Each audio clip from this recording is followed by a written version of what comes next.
Now then, everybody, it's James, JT at the Movies, joined by the lovely Laura. Hello. And we are at Cineworld once again, making use of our unlimited memberships. We're here to see Imaginary tonight, which I have on good authority is absolute pants.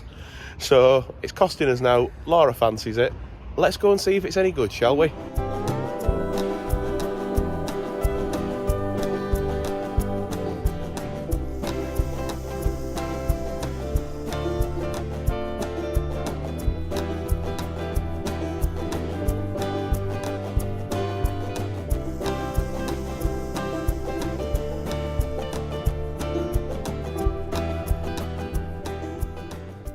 So, we're out of the cinema and in the very dark and dingy car with nothing but the light above us to keep us going. So we'll have to just hope and pray that that doesn't go out, like it times out. Yeah. Anyway, we just come out of seeing Imaginary.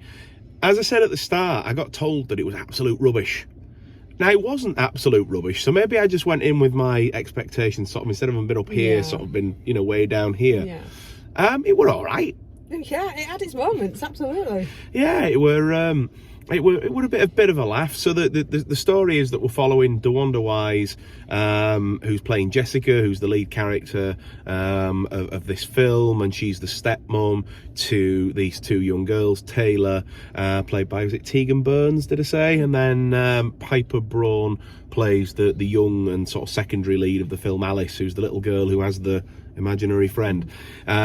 She has the friend who's Chauncey the bear, and then Chauncey starts off all sweet and cute and imaginary, and then of course he's not. Yeah.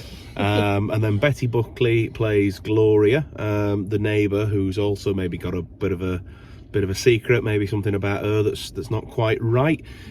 Folks might know her, amongst other things, from Split, where she played the psychiatrist that worked out what was going on with James McAvoy's character.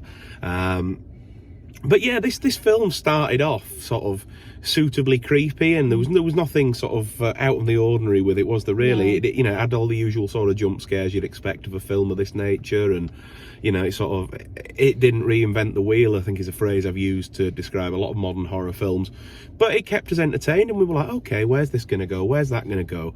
And then, I suppose mild spoilers here, the third act, without giving away what happens, they kind of just sort of rip off Beetlejuice. Yeah, it's like I was saying to you, it's a bit of Coraline, it's a bit of Insidious, it's a bit of Beetlejuice, all sort of rolled into one. Yeah, Insidious is a really good shout, but it kind of didn't land.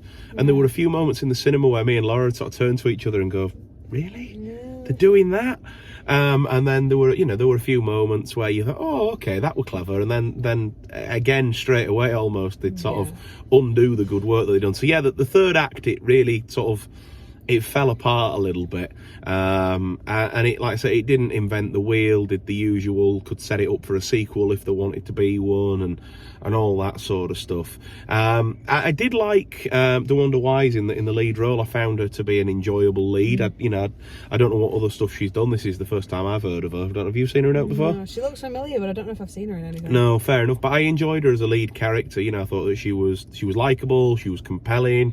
And whilst it was completely stereotypical of that sort of relationship, the relationship that she had with her stepdaughters, seemed plausible and as genuine as you could expect for a film of this sort of nature. I don't know, the guy who was playing the dad, I don't know if he is English or not, but he seemed like he was putting on a really awful English accent. Yeah. I could be doing the guy a complete disservice. In fact, I'll do my usual. I'll put a title down here if he is actually English. Yeah. But when an accent just seems really hammed up to 11 and phoned in. Did you catch that as well? I got that, yeah. And what did you think of it? Because you wanted to come and see this, really. I've been desperate to see this, and it's all because of the bear and everything. I didn't say I'd have an imaginary friend when I was younger, but I used to have something very similar, but no, mine was never evil.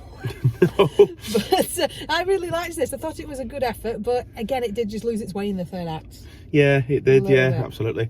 Yeah, just thinking of childhood sort of imaginary friends. I've still got we both still have our childhood teddy bears in the bedroom at home. We're going to be looking at them tonight going, Mine looks a bit scarier than yours, though, is the problem. Oh, dearie me.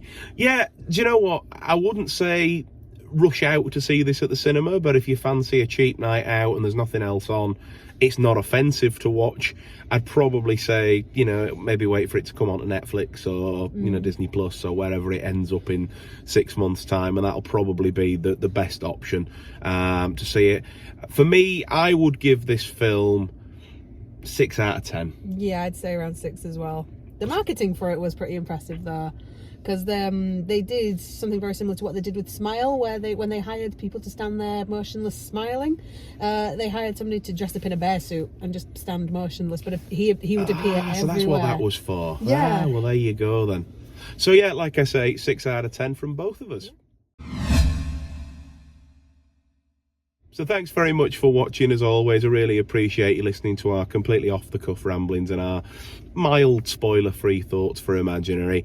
If you've enjoyed the video, drop it that all-important thumbs up. Lets YouTube know to keep making videos like this. If you're coming across me and my special guest, my fiancée Laura, for the first time, please think about subscribing to the channel. I'd love to keep you around and get to know you. And of course, it helps my channel to grow as well. Above all else, take care of yourselves, and we will see you for the next video.